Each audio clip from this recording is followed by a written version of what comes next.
Hello my YouTubers friends, કેમ છો બધા?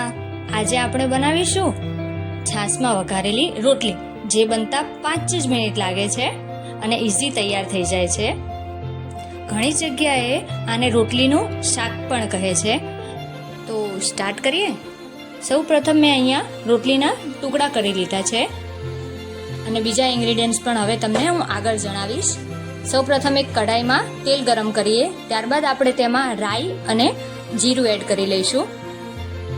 રાઈ અને જીરું સરસ રીતે તતડી જાય ત્યારબાદ આપણે તેમાં હિંગ અને મીઠા લીમડાના પાંદડા એડ કરી દઈશું અને ત્યારબાદ આપણે તેમાં ઝીણું સમારેલું લસણ અને મરચાં પણ એડ કરી લઈશું અને તેને સરસ રીતે ચડવા દઈશું.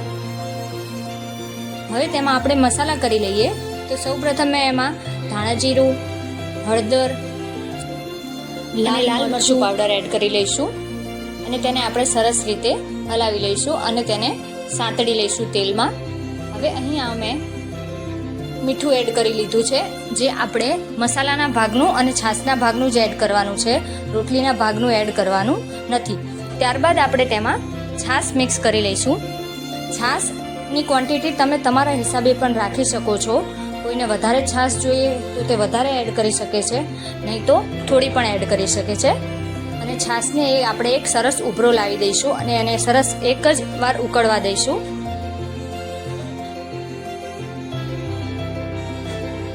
તમે જોઈ શકો છો છાશ સરસ રીતે ઉકળી ગઈ છે. તો હવે આપણે તેમાં રોટલી એડ કરી લઈશું અને એને પણ સારી રીતે આપણે મિક્સ કરી લઈશું.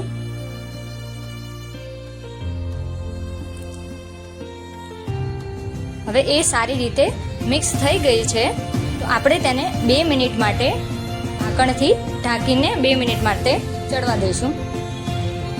2 મિનિટ બાદ તમે જોઈ શકો છો કે રોટલી અને છાશ બંને સરસ રીતે મિક્સ થઈ ગયા છે અને રોટલી પણ સરસ રીતે ચડી ગઈ છે. હવે આપણે આમાં ઉપરથી થોડા સમારેલા ધાણા ભાજી એડ કરી લઈએ અને તેને પણ સારી રીતે મિક્સ કરી લઈએ. આ છાશમાં વઘારેલી રોટલીમાં જે લસણના ટુકડા કરીએ છીએ તો એનાથી એનો ટેસ્ટ ખૂબ જ સરસ આવે છે.